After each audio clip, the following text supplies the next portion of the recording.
Assalamualaikum warahmatullahi wabarakatuh. Perkenalkan, nama saya Alifta Rafika Suhan, NIM 2024 10 10 1128 dari kelas Sistem Basis Data AS. Di sini saya akan menjelaskan mengenai tugas modul ketiga yang terdapat 2 studi kasus dengan masing-masing dapat 5 pembahasan, yaitu yang pertama memberi nama relationship, yang kedua menentukan optionality dari entity yang terlibat, yang ketiga menentukan cardinality dari entity yang terlibat, yang keempat membuat ERD. Yang kelima adalah membaca relationship menggunakan RDIS. Oke, yang pertama ada studi kasus pertama, itu peminjaman peralatan lab di Fasilkom. Memberi nama relationship. Nah, di sini ada tabel yang terdapat entity. Di sini kita harus memberikan nama untuk relationship-nya. Relationship lab dan kepala.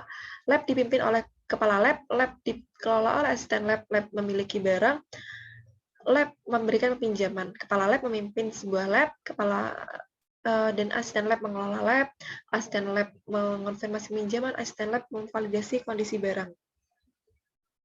Barang dimiliki oleh lab, barang jenis barang dicatat di peminjaman. Jenis barang terdiri atas barang, UKM memiliki perwakilan UKM memiliki kegiatan, UKM melakukan pinjaman. Perwakilan UKM mewakili UKM, perwakilan UKM melakukan peminjaman. Kegiatan dimiliki UKM, kegiatan membutuhkan peminjaman. Peminjaman dilakukan oleh lab, peminjaman dikonfirmasi oleh asisten lab, peminjaman terdiri atas barang, peminjaman dilakukan UKM, peminjaman dilakukan oleh perwakilan UKM, peminjaman dibutuhkan untuk kegiatan peminjaman mencantumkan kondisi barang. Kondisi barang divalidasi oleh asisten lab, kondisi barang dicantumkan di peminjaman. Oke, yang selanjutnya adalah pembahasan mengenai menentukan optionality dari entity yang terlibat. Yang pertama adalah relationship lab dan kepala.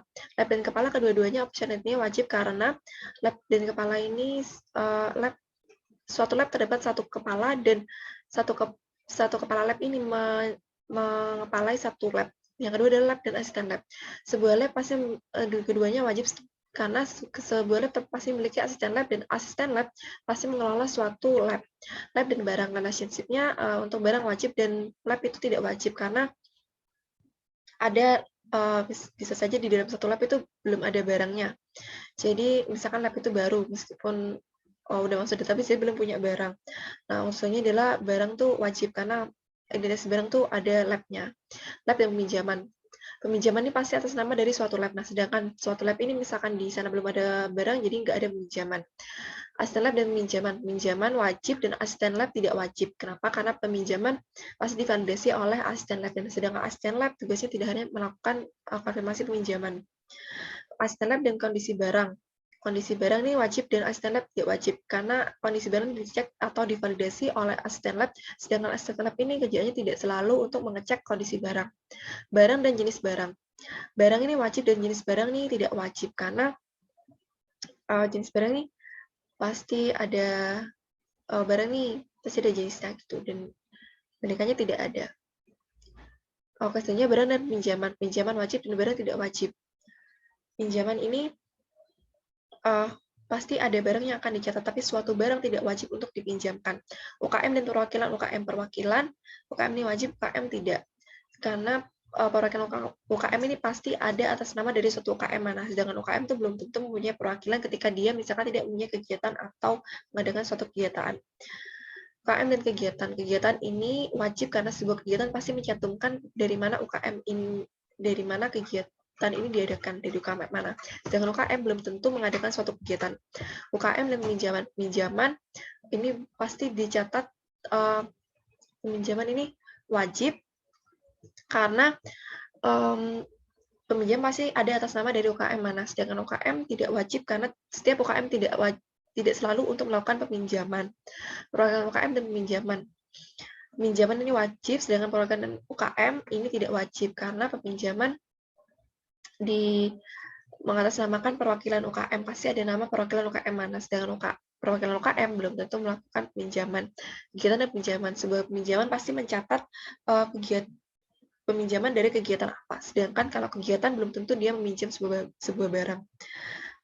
Selanjutnya adalah peminjaman dan kondisi barang. Peminjaman ini wajib dan kondisi barang ini tidak wajib. Karena peminjaman barang ini pasti tercantum kondisi barang, sedangkan kondisi barang tidak selalu dicek di saat ada kondisi peminjaman. Jadi misalkan di luar peminjaman pasti ada catatan kondisi barang tersebut. Oke, selanjutnya adalah penentukan cardinality dari entity yang terlibat. Relationship lab dan kepala cardinality-nya one to one di sisi lab dan kepala lab. Lab dan asisten lab one to many, one di sisi lab, many di sisi asisten lab, di mana lab ini bisa memiliki lebih dari satu lab, kepala asisten lab. Lab dan barang one to many, one di sisi lab dan many di sisi barang. Lab pasti memiliki lebih daripada satu barang. Lab peminjaman one to many. Lab one di sisi lab dan many di sisi peminjaman. Asisten lab dan pinjaman, one di sisi asisten lab dan many di sisi pinjaman. Asisten lab dan kondisi barang, one di sisi asisten lab dan many di sisi kondisi barang, karena satu asisten lab ini bisa melakukan lebih daripada satu pinjaman dan mengonfirmasi lebih daripada satu kondisi barang. Barang dan jenis barang one to many, di mana one di sisi barang dan many di sisi jenis barang. Barang dan pinjaman, many to many. Suatu barang tuh bisa diberikan banyak pinjaman dan peminjam bisa terdapat lebih daripada satu barang. UKM dan perwakilan UKM one to many. UKM bisa memiliki lebih daripada satu perwakilan UKM. Maksudnya adalah UKM dan kegiatan one to many. One di sisi UKM dan many di sisi kegiatan.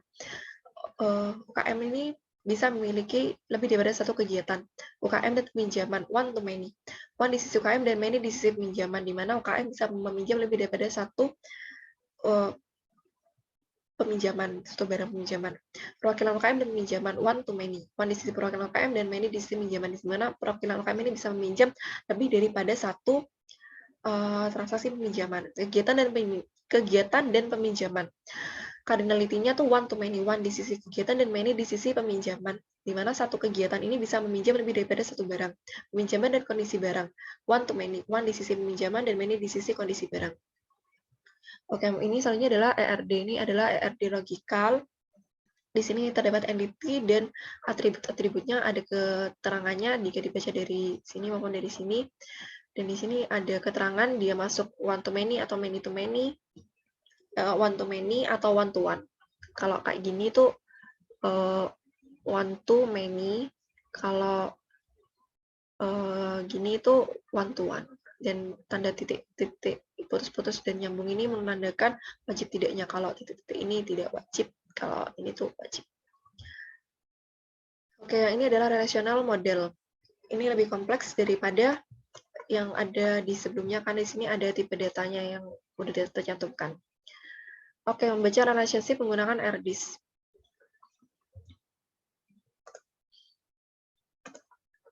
Pembacaannya tuh seperti ini.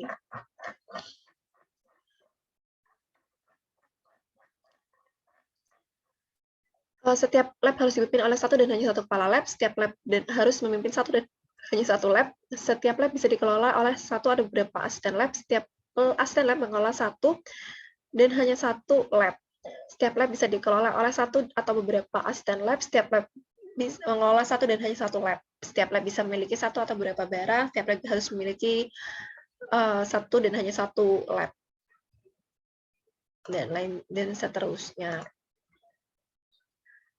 Oke, dan selanjutnya adalah studi kasus 2, yaitu permasalahan bengkel. Di sini ya sama, memberi nama relationship, pemilik bengkel memiliki bengkel, bengkel dimiliki oleh pemilik bengkel terdapat accounting, bengkel mempekerjakan mekanik melakukan transaksi, accounting bekerjanya di bengkel dan melakukan transaksi, mekanik bekerja di bengkel mencatat di transaksi, memperbaiki kendaraan juga barang nih berjenis dan tercatat di transaksi.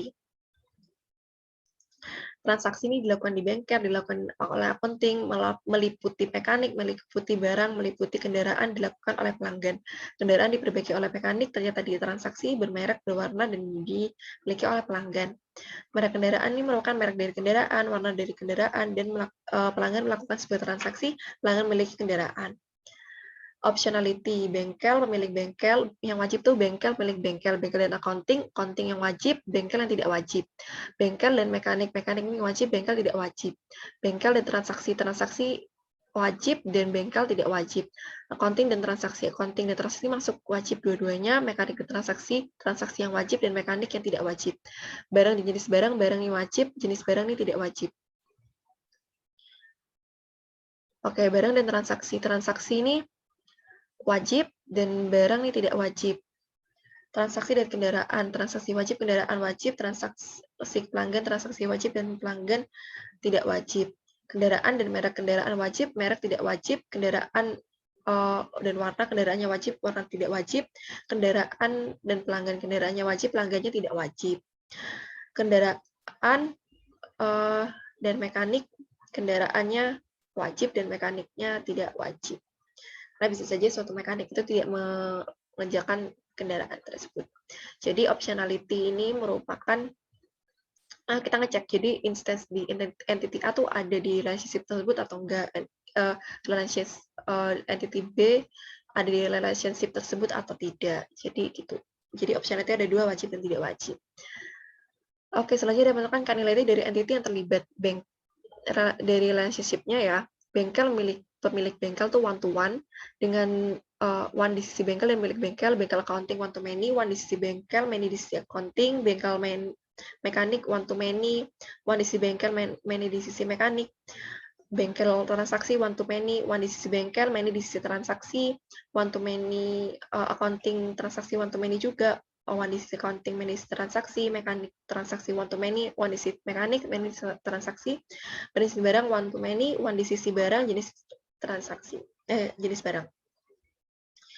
Bengkel dan transaksi itu many to many di sisi barang maupun transaksi. Transaksi lain itu one to one di sisi kendaraan dan transaksi. Transaksi pelanggan one to many, one di sisi pelanggan, many di sisi transaksi. Kendaraan dan merek ini one to many, kenapa? Karena one di sisi merek dan many di sisi kendaraan. Dan warna one to many, one di sisi kendaraan, one di sisi kendaraan, many di sisi kendaraan dan pelanggan, one to many, one di sisi kendaraan, many di sisi pelanggan, kendaraan mekanik, many to many di sisi kendaraan maupun mekanik. Nah, di sini merupakan ERD-nya juga seperti tadi. Ketika ada many to many, maka diperlukan yang namanya entity penghubung. Di sini ada detail service, entity penghubung mekanik dan kendaraan, dan entity detail barang untuk penghubung transaksi dan barang. Nah, ini juga ada relational model untuk yang lebih kompleks daripada logical, ini namanya logical ERD. Oke, yang selanjutnya adalah membaca relationship menggunakan ERDIS. Nah, lebih mudah kita menggunakan yang ini. Oke,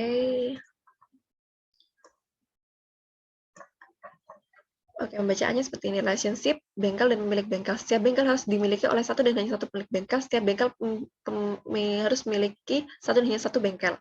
Bengkel dan accounting. Setiap bengkel bisa terdapat satu atau beberapa accounting, dan setiap accounting harus berdiri di satu dan hanya satu bengkel. Bengkel mekanik, setiap bengkel bisa mempekerjakan satu atau beberapa mekanik. Setiap mekanik harus berdiri di satu dan hanya satu bengkel. Bengkel transaksi, setiap bengkel bisa terdapat satu atau beberapa transaksi. Setiap transaksi harus dilakukan di satu dan hanya satu bengkel. Accounting dan transaksi, setiap bengkel bisa melakukan satu atau beberapa transaksi. Accounting harus berdiri di satu dan hanya satu bengkel. Mekanik dan transaksi. Setiap mekanik harus terdapat di satu atau beberapa transaksi. Setiap transaksi harus terdapat satu dan hanya satu mekanik. Setiap barang harus berjenis satu dan hanya satu jenis barang. Setiap jenis barang bisa terdiri atas satu atau beberapa barang. Ini relationship barang dan jenis barang ya. Selanjutnya adalah barang dan transaksi. Setiap barang bisa tercatat satu atau beberapa transaksi. Setiap transaksi bisa meliputi satu atau beberapa barang. Relationship transaksi dan kendaraan. Setiap transaksi harus meliputi satu dan hanya satu kendaraan. Setiap kendaraan harus dicatat di satu dan hanya satu transaksi. Transaksi pelanggan. Setiap transaksi meliputi satu dan hanya satu pelanggan. Setiap pelanggan harus dicatat satu dan hanya satu transaksi. Kendaraan dan merek. Setiap kendaraan harus bermerek satu dan hanya satu merek kendaraan. Setiap merek kendaraan bisa dimiliki satu atau beberapa kendaraan. Kendaraan warna, setiap kendaraan harus berwarna satu atau dan hanya satu kendaraan. Setiap warna kendaraan bisa dimiliki satu atau beberapa kendaraan. Kendaraan dan pelanggan, setiap kendaraan harus dimiliki satu dan hanya satu pelanggan. Setiap pelanggan bisa dimiliki satu atau beberapa kendaraan. Setiap relasi kendaraan dan mekanik, setiap kendaraan bisa diperbaiki oleh satu atau beberapa mekanik, dan setiap mekanik bisa memperbaiki satu atau beberapa kendaraan. Nah, untuk pembacaannya sekian di situ. Oke, pembahasannya udah selesai. Sekian yang bisa saya sampaikan dari studi kasus dan 2 tadi. Kurang lebihnya mohon maaf. Wassalamualaikum warahmatullahi wabarakatuh.